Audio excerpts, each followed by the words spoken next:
কিয়ামতের আগে একটা ধোঁয়া আল্লাহ পাঠাবেন, তামাম দুনিয়া অন্ধকার হয়ে যাবে।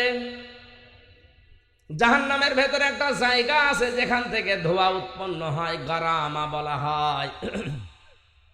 এখান থেকেই তাদখিল, যেটা বাংলায় আমরা বলি ধূমপান, বিড়ি। ধূম মানে ধোঁয়া, পান মানে খাওয়া, তাহলে ধোঁয়া খাওয়া। এটা অনেকেই মাকরু বলে উড়িয়ে দিতে পারে না, এটা যে হারাম। ওয়ায়ুহিল্লু লাহুমুত তাজ্জিবাতি ওয়া ইউহাররিমু আলাইহিমুল খাবাইস। সূরা আরাফের 157 নম্বর আয়াতের মাঝের অংশে আছে, আল্লাহ বলেন, আমি নিজেই শুধু শরীয়ত প্রণয়ন করিনি, আমার নবীকে আমি আল্লাহ শারিক বানিয়েছি। তিনিও শরীয়ত প্রণেতা, তিনি সমস্ত পবিত্র জিনিসকে হালাল করেছেন তোমাদের জন্যে, আর যত অপবিত্র, নাপাক, অখাদ্য, কুখাদ্য এগুলো হারাম করেছেন। কে বলছেন? তাহলে আয়াত দ্বারা প্রমাণ হয় নবীজি শারিক, শরীয়ত প্রণেতা। তিনি হ্যাঁ বললেই হালাল, না বললেই হারাম। এ কথা মানেন তো? বলেন বলেন। ধোঁয়া যারা খাচ্ছেন, বাস্তবে কিছু জিনিস তো ক্ষতি আছে। হ্যাঁ, এখানে আর একটা মাসলা দরকার। আলেম যারা আছেন বলছি, আন্দাজে কিছু দেখলেই একবারে হারাম বলবেন না। হারাম হওয়ার জন্য কমপক্ষে 3টা শর্ত লাগবে। কয়টা? 3টা শর্ত না পেলে আন্দাজে যা তা হারাম বলা না। আপনি হারাম বলে যদি পুষিয়ে দিতে না পারেন, সেটা আপনি নিজে হারাম হয়ে যাবেন। এই যে অনেককে কাফের বলে ফতোয়া দেওয়া হয়, যদি লোকটা কাফের প্রমাণ করা না যায়, নিজে কিন্তু কাফের হয়ে মরার সম্ভাবনা বেশি। কোন নেককার, কোন মহসেনা, কোন নিরপরাধ, অজ্ঞাত এরকম কোন মহিলা যে বিষয়ে জানে না, তার উপরে যদি কেউ জেনার তহমত দেয়, ব্যভিচারের আঘাত হানেছে, ব্যভিচারিয়ে জেনা করেছে, ওই মহিলা যদি সত্যি ওই কাজ না করে থাকে, আর আপনি যদি 4 জন সাক্ষী জোগাড় করতে না পারেন, তাহলে আপনার শাস্তি দুনিয়ায় 2টা, আর মরণের পরে যা হবে এটা আল্লাহ জানে। সূরা নূরের 4 নম্বর আয়াতে আল্লাহ জানিয়েছেন, ওয়াল্লাযীনা ইয়ারমুনাল মুহসানাতি সুম্মা লাম ইয়াতু বিআরবা'তি শুহাদা ফাজলিদুহুম 80 ওয়ালা তাকবালু লাহুম শাহাদাতান আবাদা। কোন মুহসিনা, নেককার এরকম মহিলার প্রতি যদি কেউ জেনা, ব্যভিচারের তহমত লাগায়, আর 4 জন সাক্ষী যদি প্রমাণ করতে না পারে, 1 নাম্বার শাস্তি হচ্ছে ওই লোকটার ওকে 80টা চামড়ার চাবুক দিয়ে বেত মারা লাগবে। কয়টা? বলেন বলেন। 2 নাম্বার হচ্ছে যতদিন বেঁচে থাকবে, ওয়ালা তাকবালু লাহুম শাহাদাতান আবাদা, ওর সাক্ষী আর কোর্টে কাছারিতে কোনো বিচারে সালিশে আর গ্রহণ হবে না, ওর সাক্ষী শেষ। কত বড় শাস্তি আপনি টের পাচ্ছেন? একজন নিরপরাধ মানুষের উপরে যদি মিথ্যা তহমত দেওয়া যায়, 2টা শাস্তি তার জন্যে। 80টা বেত মারা লাগবে তারে চামড়ার চাবুক দিয়ে, আর জীবনেও তার সাক্ষী গ্রহণ করা হবে না। এটা যদি আজ বাংলাদেশের সূরা নূরের এই 4 নম্বর আয়াতটা আমার মনে হয় সংসদে যদি কায়েম থাকতো, এই দেশে হাজার হাজার মিথ্যা মামলায় মানুষ খালাস পেয়ে যেত। কারণ আপনার সাক্ষী তো গ্রহণ হবে না। একবার যদি প্রমাণ হয়ে যায় যে আপনি মিথ্যা সাক্ষী দিয়েছেন, মিথ্যা কথার তহমত লাগিয়েছেন, লোকটা কিছু জানতো না, আপনার জীবনের মতো সাক্ষী দেওয়ার কাজ শেষ। আমার বিষয়টা যেহেতু ওইদিকে না, আমি যেটা বোঝানোর জন্য বলছিলাম, তাদখিল, এটা বাংলা অর্থ হচ্ছে বিড়ি বা ধূমপান। কিয়ামতের আগে আল্লাহ বিশাল একটা ধোঁয়া সৃষ্টি করবেন, সব অন্ধকার হয়ে যাবে, শুধুমাত্র আলো থাকবে তাদের কাছে যাদের কাছে এই কোরআন ছিল। কারণ কোরআনের এক নাম আলো বা নূর। কি নাম? বলেন বলেন। আল্লাহ রাব্বুল আলামিন বলেন, হামিম ওয়াল কিতাবিল মুবিন। হামিম, এটার অর্থ আল্লাহ ছাড়া কেউ জানে না। কেউ কেউ বিভিন্ন তাফসীর করার চেষ্টা করেছে, আমরা ওদিকে যাব না, কারণ আমরা নিজেরা জানি না। আল্লাহু আ'লামু বিমুরাদিহি, এর আসল অর্থ জানেন আল্লাহ। ওয়াল কিতাবিল মুবিন, আল্লাহ বলেন স্পষ্ট কিতাবের কসম। কিসের? শব্দটার দিকে তাকান তো, ওয়া দেওয়ার পরে আলিফ লাম আছে। আমি আলেমদেরকে বলছি দেখি এনারা কি পড়েছে, ওয়াল কিতাবিল মুবিন আলিফ লাম দিয়েছে। আল্লাহ মনে হয় খেলা করার জন্য। হ্যাঁ,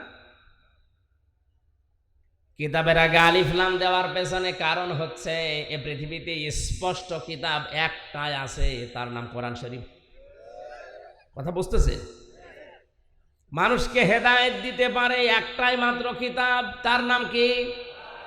আলিফ লাম যে 4 প্রকার আমরা জানি, তার ভেতরে এক প্রকার এখানে আছে, নির্দিষ্ট করে দিয়েছেন আল্লাহ স্পষ্ট কিতাবকে, যে মানুষকে এটা হেদায়েত দিতে পারে। যালিকাল কিতাবু লা রাইবা ফিহি, এখানে কিতাবের আগে আলিফ লাম আছে। কি আছে?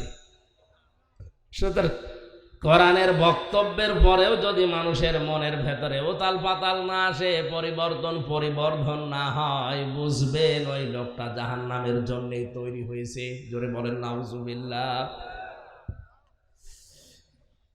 স্পষ্ট কিতাবের কথা কেন বললেন? অনেকে আজ বিভিন্ন দরগা থেকে বের হয়ে এই কথা চালিয়ে দিচ্ছে যে কোরআন শরীফ 90 পারা, 30 পারা জাহেরে আছে আর গোপনে আছে 60 পারা। এটা যে ডাহা মিথ্যা কথা। এই আয়াতটা তার প্রমাণই মুবিন।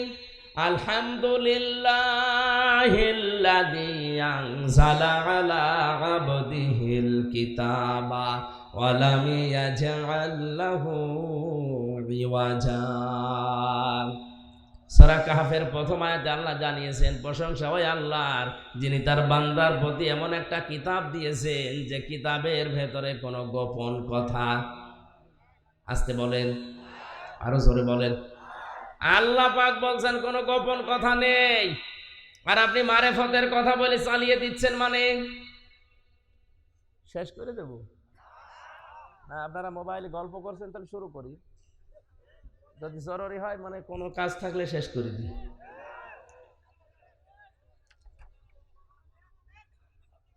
না, এই জায়গাতে যেটা নিয়ে আমি কথা বলার জন্য মানে বসেছি, বিশেষ করে যে শবে বরাত আর কয়দিন পরে শুরু হবে না, এটা নিয়ে দ্রমজাল তৈরি হয়ে আছে আমাদের দেশে, ভারতে, পাকিস্তানে, এই সমস্ত দেশে। এটা ক্লিয়ার করা দরকার। আসলে শবে বরাত কি, কেন আসে, কি শিক্ষা দেওয়ার জন্য 1 বছর পর পর এই শাবান মাসটা আসে। আজকে 3 তারিখ, দেখতে দেখতে মাসটাও চলে যাবে।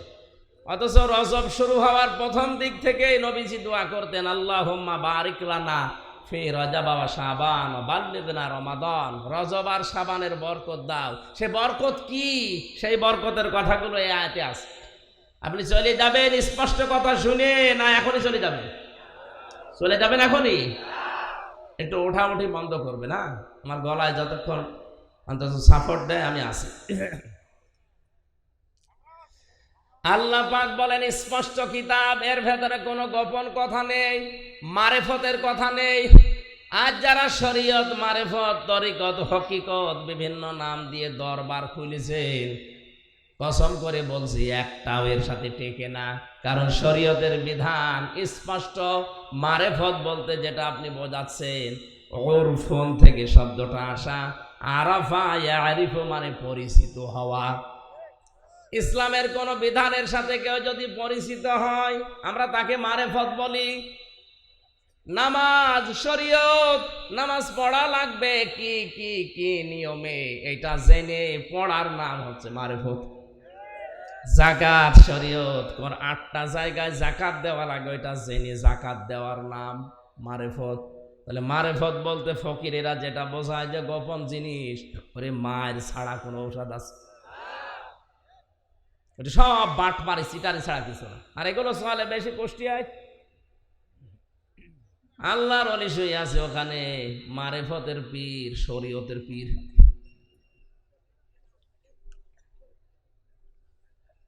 কোরআনে কোনো গোপন কথা নেই, কোরআনে যা আছে সব স্পষ্ট কথা। এই কারণেই কোরআনের কাছে যারা আসে, ওরা আর গোপনেও থাকতে চায় না, ওরা ওপেন হতে চায়। কিছু কিছু মানুষ এই দিনকালের অবস্থা দেখে বলে, হুজুর দিনকাল ভালো না, গোপনে আছি। গোপনে আছি মানে, আরে ভাই দিনকাল কি ১৫০০ বছর আগে ভালো ছিল? বলেন। প্রকাশ্য মানুষকে চিরিয়ে ফেলা হয়েছে, শরীর থেকে চামড়া ছিলে লবণ দেওয়া হয়েছে।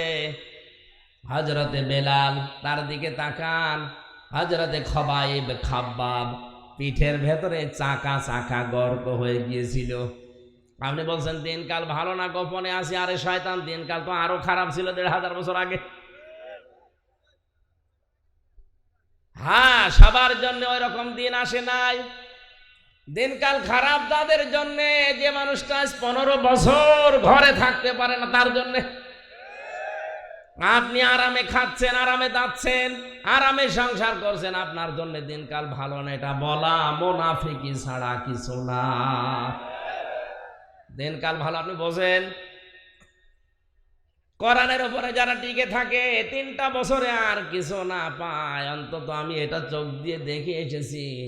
আল্লাহ তাখাফু ওয়ালা তাহজানু ওয়া আবশিরু বিল জান্নাতিল্লাতী কুনতুম তুআদুন।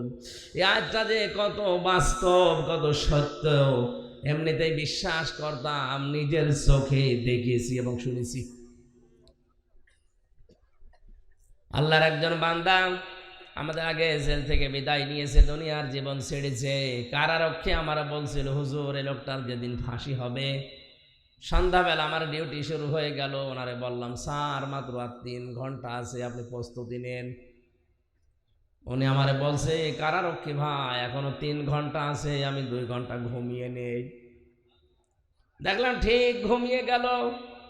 ৯টার সময় আমরা ডাক দিলাম, ওঠার পরে গোসল করে ওযু করে নামাজ 2 রাকাত পড়ে আমারে বলছে, চলেন।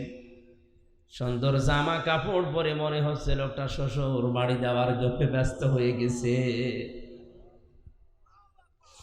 কারারক্ষী তোরা বালি চোখের পানি ফেলে দিয়ে বলছিল, হুজুর আমার তো আশ্চর্য লাগে, যার 3 ঘন্টা পরে ফাঁসি, সে লোকটা বলছে আমি 2 ঘন্টা ঘুমিয়ে নেই। ঠিক দেখলাম ঘুমিয়ে গেল। তো লোকটার ঘুম আসলো কি করি আমার মাথায় ধরে না। জেলখানায় সবচাইতে বেশি সমস্যা ঘুমের। ওখানে যত আরামেই থাকেন না কেন, ঘুম আসতে চায় না।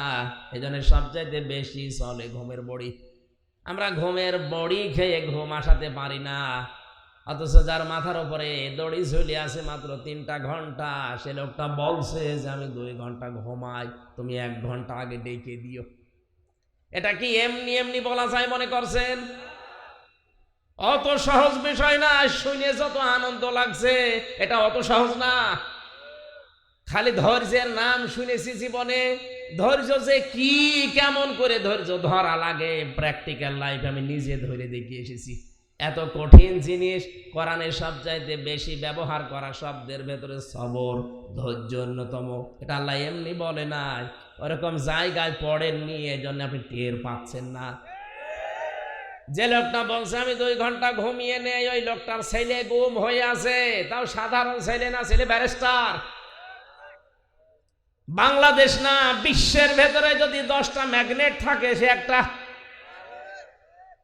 লক্ষ লক্ষ মানুষের কর্মসংস্থান তৈরি করে দিয়েছে।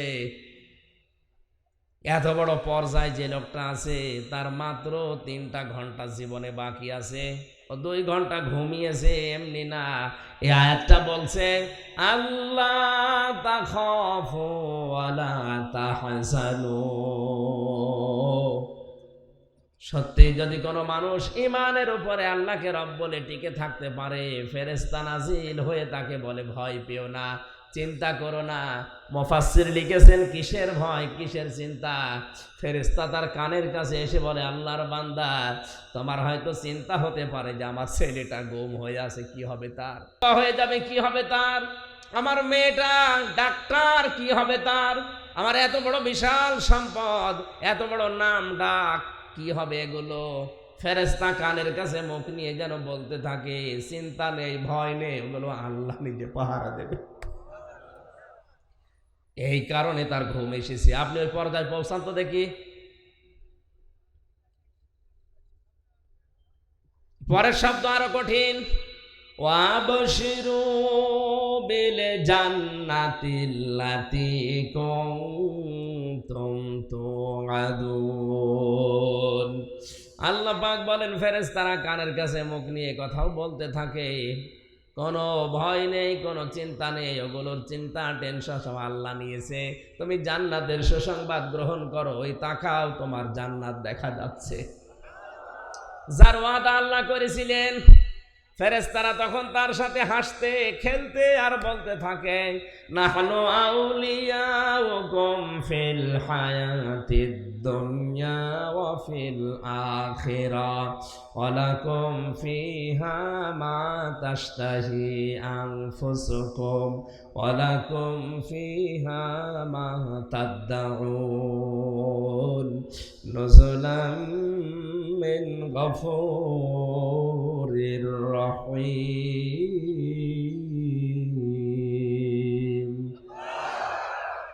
আমরা দুনিয়ায় তোমাদের বন্ধু ছিলাম, নয়তো তোমরা টিকে থাকতে পারতে না। এখনো তোমাদের বন্ধু আছি, জান্নাতে পৌঁছিয়ে দেওয়ার আগ পর্যন্ত তোমাদের পেছন থেকে আমরা যাব না। এমন জান্নাতে পৌঁছিয়ে দেব যেখানে চাওয়ার আগে জিনিস পাওয়া যায়। বাড়ি যেয়ে বলবে সুবহানাল্লাহ। আমার কথা ছিল কি, যেই মানুষগুলো কোরআনের কাছে আসে, এটা যেহেতু ওপেন কিতাব, গোপন না, এই জন্য এর কাছে যারা আসবে বুঝে শুনে, তারা আর গোপন থাকতে চায় না। দুনিয়া একদিকে চলে গেলেও তারা ওপেন হতে চায়। হযরত ওমর যেদিন কোরআনের কাছে এসেছিলেন, ডাক দিয়ে বললেন, হে নবী, কোরআন সত্য না মিথ্যা? নবীজি সঙ্গে সঙ্গে জবাব দিয়েছেন, এটা হক, আমার আল্লাহর বাণী, এটা সত্য কথা।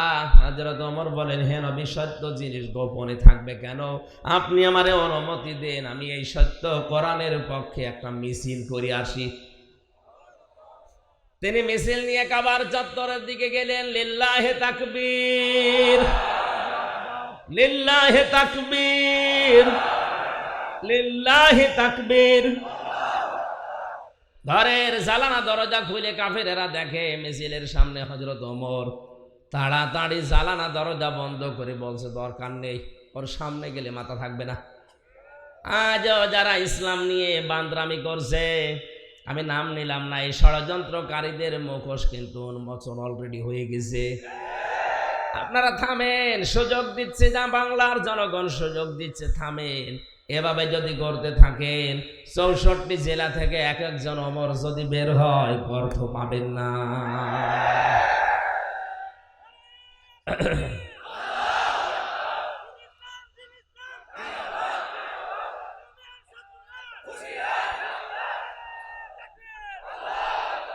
ঠিক আছে।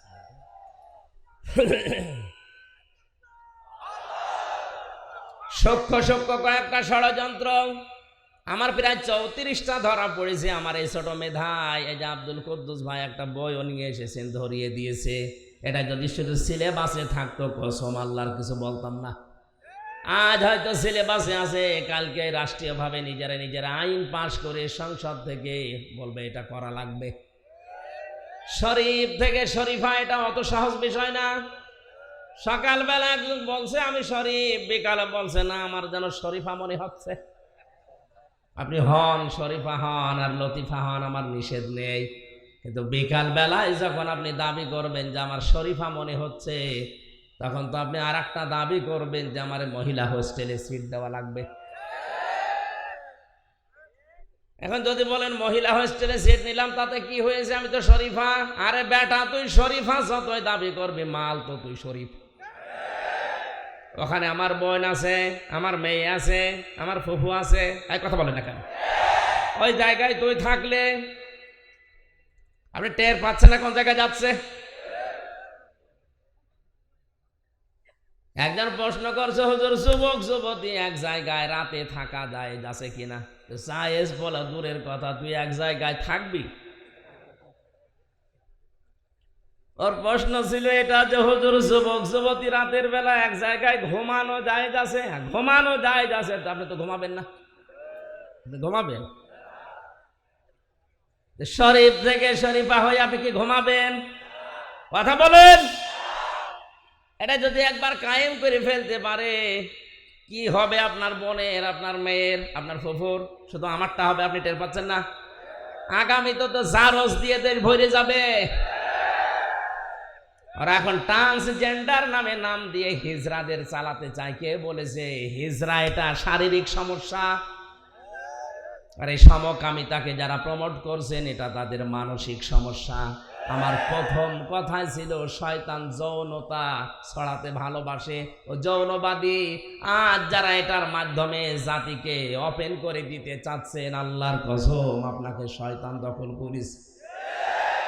আর কোন শয়তানের বেকারগ্রস্ত লোককে আমরা ওই জায়গায় দেখতে চাই না। নামেন ওখান থেকে। আপনি জাহান্নামে যেতে চান, একা যান, আরো ঠেলিয়ে দেব। আমি যেতে চাই না। এই গান বলছে কে?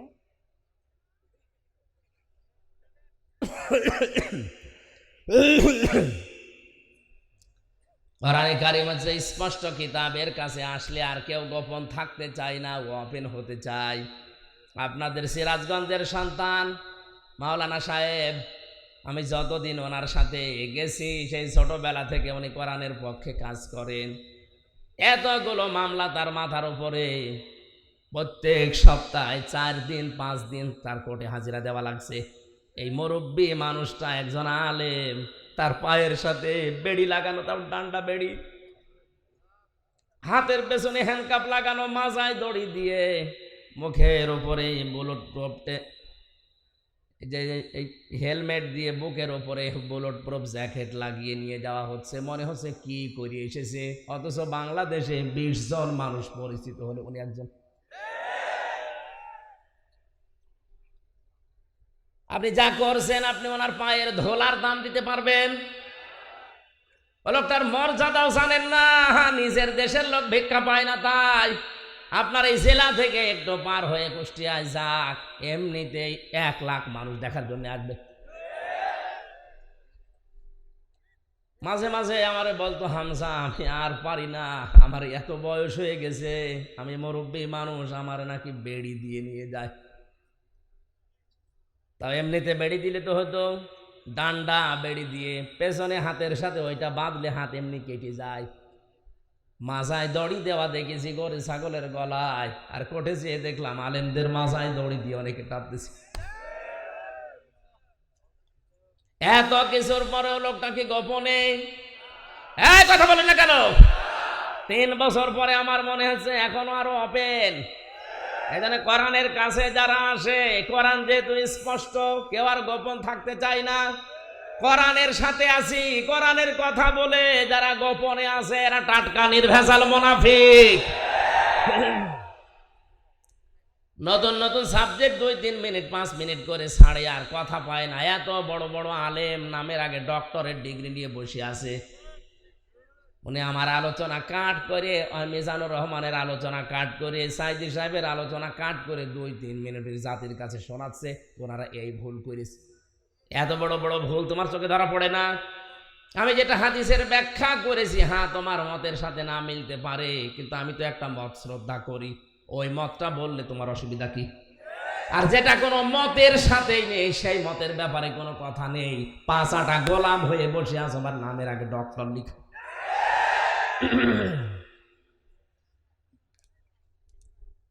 আশা করছি আপনি বুঝে ফেলেছেন। কাজ নেই কাম নেই, বসে বসে করবা কি? ডক্টরের ডিগ্রিটা তো দেখানো লাগবে। এই কাটসাট করে 1.5 মিনিট 2 মিনিটের বক্তব্য তখন দেয় জাতির কাছে, উনি এই বলিছে এই বলিছে। এটা নতুন কিছু তথ্য নিয়ে আসো তো কোরআন থেকে। আমি তো 34টা পেয়েছি, এখন বলতে গেলে আমার গলা সাপোর্ট করলে আমি বলতাম সবগুলো। কণ্ঠ সাপোর্ট করছি না, কণ্ঠ ভেঙে যাচ্ছে, এই জন্য বলছি না। যতটুকু আমি পেরেছি, আপনার মতো অত বয়স হলে আমি আরো পারতাম। আপনি তো আমার দাদার বয়সী। আমার যদি এখন 33 বছর বয়স হয়, আপনি তো 80 বছরের বয়স। শুরু হলো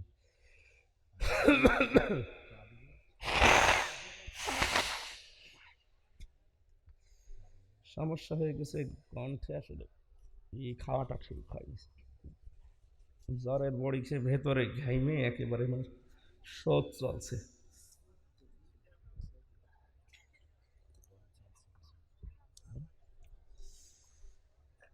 শেষ করে দেব না চালাবো?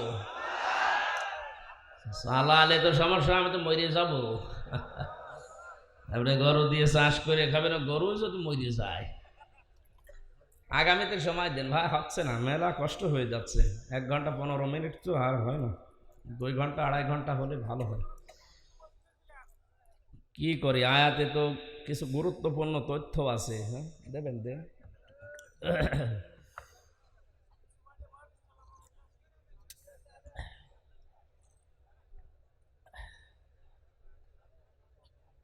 ঠিক আছে।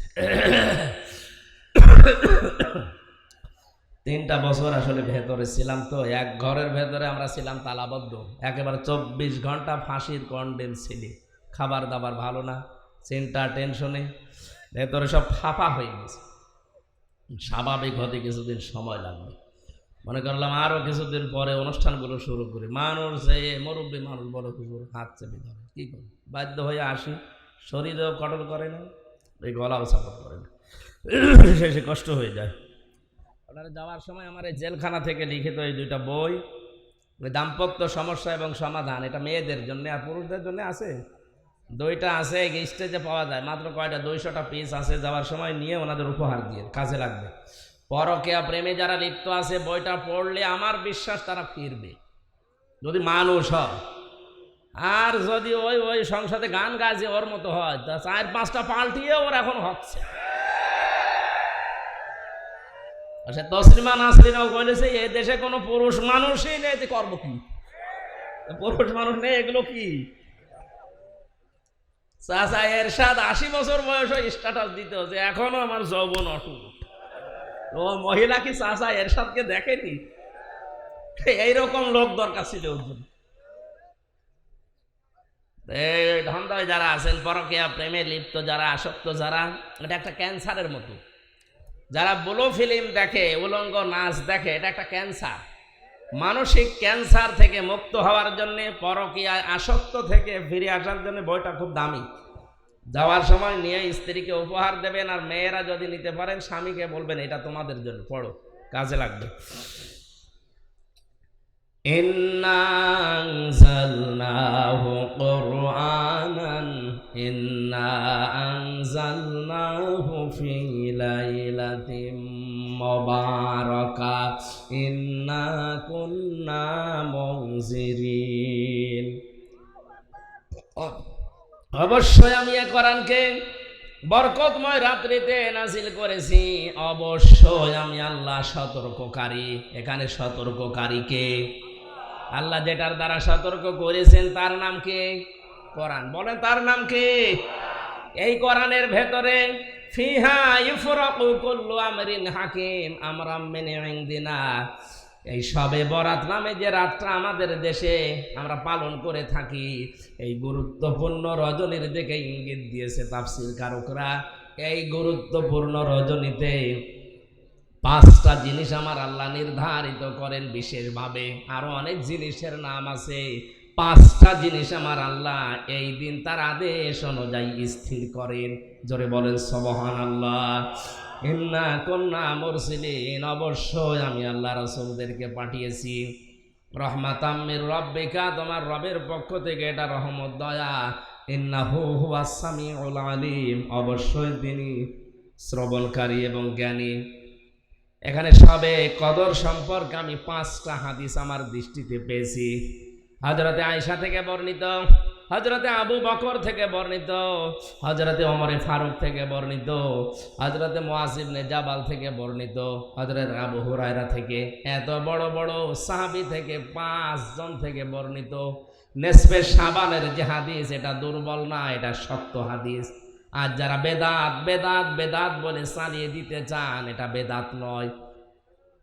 পালন যারা করছেন না করবেন, অন্তত নফল কাজগুলো আর জোরে সোরে করবেন। শুধুমাত্র হালিয়া রুটি, গোশত রুটি খেয়ে সারা রাত কাটিয়ে দেবেন, শবে বরাত পালন হচ্ছে না।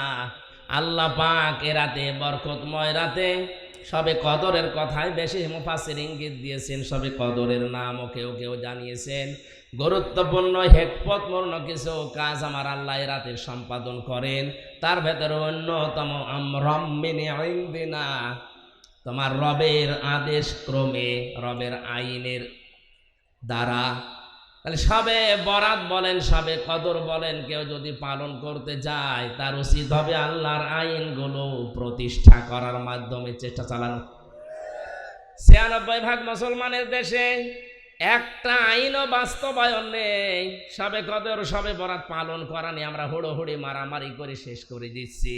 অথচ আসল যদি আমরা বুঝে নিতাম, নামাজ পড়া ফরজ পড়ি, যাকাত দেওয়া ফরজ অন্তত কিছু না কিছু দেই, হজ করা ফরজ করে আসি, রোজা রাখা ফরজ কয়েকদিন পরে শুরু হবে, কিন্তু আকিমুদ্দিন, দিন কায়েম করা যে নামাজের মতো ফরজ, এটাকে রাজনীতি মনে করে ছেড়ে দে।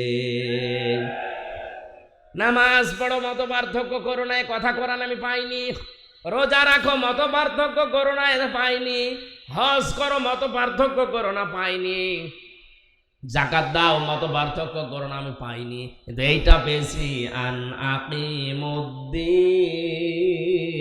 ওয়ালা তাতাফাররাকু ফি, দিন কায়েম করো, এই বিষয়ে কোনো মত পার্থক্য করো না, কোনো ফতোয়াবাজি করো না। অথচ এইটাই যত রকমের ফতোয়াবাজি বাংলাদেশে হয়। দিন কায়েমের ব্যাপারে কোনো চিন্তা ভাবনা ওর নেই, নামাজ পড়ে যাচ্ছে একেবারে ৫ ওয়াক্তের জায়গায় ৮ ওয়াক্ত মিলে। অথচ দিনও যে নামাজের মতো কায়েম করা ফরজ, এখানে কোনো পার্থক্য চলবে না। এইটাও বোঝেও না, বোঝাতেও চায় না, মানুষকে বুঝতেও দিতে চায় না। পৃথিবীর যত নবী আল্লাহ পাঠিয়েছেন, এখানে ৪ জন বড় বড় নবীর নাম আছে। প্রত্যেকটা নবীর শরীয়তে কম বেশি রদবদল ছিল। কোন নবীর শরীয়তে এইটা ছিল, পরের নবীর শরীয়তে এটা ছিল না, কিন্তু প্রতিটি নবীর শরীয়তে এইটা ছিল, জানাকিমুদ্দিন, দিন কায়েম করো। কারণ দিন যদি কায়েম না হয়, এমন এমন বিধান আছে ইসলামের যেটা এককভাবে মানা সম্ভব না। বাংলাদেশে যতদিন দিন কায়েম না হবে, ইসলামের এমন বিধান আছে যেটা ওয়াজ করে নসিহত করে বন্ধ করা সম্ভব না। কিয়ামত পর্যন্ত ওয়াজ করে জেনা বন্ধ হবে, আরো জোরে সুদ বন্ধ হবে, ঘুষ বন্ধ হবে। এটা বন্ধ করা ওয়াজের দ্বারা সম্ভব না, এটা আইন করতে হয়। যেন আমরন, আমরন মানে আইন, আমরন মানে আদেশ। আমি আল্লাহ এরাতে গুরুত্বপূর্ণ কিছু আইন, আমার আদেশগুলো আমার নিজের সিদ্ধান্তে বাস্তবায়ন করে থাকি। ৫ প্রকার মানুষের নাম আছে, রাতেও আল্লাহ তাদেরকে মাফ করে না, বাকি মানুষকে তিনি মাফ করে দেন। ১ নাম্বার যে মানুষগুলো শিরিক করে, ২ নাম্বার যারা কুফরি করে, ৩ নাম্বার যারা মা বাবার অবাধ্য সন্তান, ৪ নাম্বার যারা বুড়ো জিনাখোর। আর বাংলাদেশে কয়েকদিন আগে তাকান, আমি নাম নিলাম না, তাড়াও দিয়েছে। আজ অধিকাংশ বুড়া মানুষের ঘর থেকে, অফিস থেকে মেয়ে লোকের কান্নার আওয়াজ পাওয়া যাচ্ছে। এজন্য বুড়ো জিনাখোর যারা আছেন, থামেন। নিজের শরীর চলে না, ইন্ডিয়া হারবাল, কলকাতা হারবাল কাজ দিয়ে চালাচ্ছে। বুড়ো জিনাখোরদের এই সবে বরাতেও মাপ নেই। ৫ নাম্বার যে মানুষগুলো মা বাবার অবাধ্য সন্তান, জোরে বলেন নাউজুবিল্লাহ। আল্লাহ আমাদেরকে আয়াতগুলো আমাদের প্র্যাকটিক্যাল লাইফে মেনে নেওয়ার তৌফিক দিন, আমিন। বারাকাল্লাহু লানা ওয়া লাকুম ফিল কোরআনিল আযীম, আল্লাহুম্মা আমিন। রব্বানা যালামনা আনফুসানা ওয়া ইল্লাম তাগফির লানা ওয়া তারহামনা লানাকুনান্না মিনাল খাসিরিন। রব্বুল আলামিন, সিরাজগঞ্জ জেলার বেলকুচি থানার শেরনগর এ মাহফিলের দিকে তাক, রাত 12টা বেজে যাচ্ছে। আমার শরীর এবং কণ্ঠের দিকে তাকিয়ে আমি শেষ করে দিলাম। যতটুকুই শুনেছি মেহেরবানি করে আমাদের মেনে নেওয়ার তৌফিক দাও। সওয়াব যদি দিয়েই থাকো, কোটি কোটি গুণে বাড়িয়ে দাও। কিয়ামতের দিনে সুপারিশ করে জান্নাতে নিয়ে যাবে, নবীর রওজায় পৌঁছাও। মা বাপ যারা হারিয়ে ফেলেছি, আল্লাহ মা বাপকে মাফ করে দাও। সারাটা জীবন অপরাধ করে জীবনটা নষ্ট হয়ে গেছে, আল্লাহ হাত ওঠায় কথা বলবো ভয় করে, লজ্জা করে। নামের আগে মানুষ আলেম বলে ডাকে, এই জন্যই তো ভয় লাগে বেশি, না জানি তোমার সামনে কিয়ামতে আবার ধরা খেয়ে যায় কিনা। আল্লাহ রিস্ক নিয়ে কথাগুলো ইমানের তাকিদে বলা হয়। তোমার বান্দা বান্দীদের সহজ ভাবে বোঝার তৌফিক দাও। মা বোনরা যারা এসেছে খাদিজার মতো আয়েশার মতো তাদের বানিয়ে দাও। রোগ থেকে আমাদেরকে বাঁচাও। আমার শরীরটা তুমি সুস্থ করে দাও। আমার কণ্ঠ তুমি আগের মতো স্বাভাবিক অবস্থায় ফিরিয়ে দাও। আমার এলেম তুমি বাড়াও। রব্বি জিদনি ইলমা। মাহফিল করার জন্য যত মানুষ শ্রম দিয়েছে, যে যুবকগুলো দেখলাম আল্লাহ যুবকদেরকে হাসান হুসাইনের মতো বানিয়ে দাও। মাওলানা আব্দুল কুদ্দুস সিদ্দিকী, হোসাইন আহমেদ মাহফুজ, সিরাজি ভাই সহ মাওলানা আলী আসগর সহ যত আলেমরা এসেছে আল্লাহ আলেমদেরকে তুমি আলেম হিসাবে কবুল করে নাও। এলাকায় মাটির নিচে যত মানুষ শুয়ে আছে আল্লাহ সবার কবর করারের ইজ্জতে মাফ করে দাও। মাহফিলের প্রধান অতিথি এমপি সাহেব সহ যত অতিথি এসেছে সবাইকে তুমি ক্ষমা করো। সম্মানিত সভাপতি মাওলানা আব্দুল সাত্তার আনসারী সাহেবকে মঞ্জুর করো। আগামীতে এই মাহফিলটা কোরআনের ইজ্জতে আরো বিশাল আকারে কবুল করে নাও। কখন মরণ আসে জানি না, সারা জীবনের দোয়া আমার আল্লাহুম্মা ইন্নী আসআলুকা শাহাদাতান ফি সাবিলিক। আল্লাহ তাআলা গরু ছাগলের মতো কলিজা পচে ব্রেন নষ্ট হয়ে পাগলের মতো পোশাক পায়খানা বিছানায় করে আমি মরতে চাই না।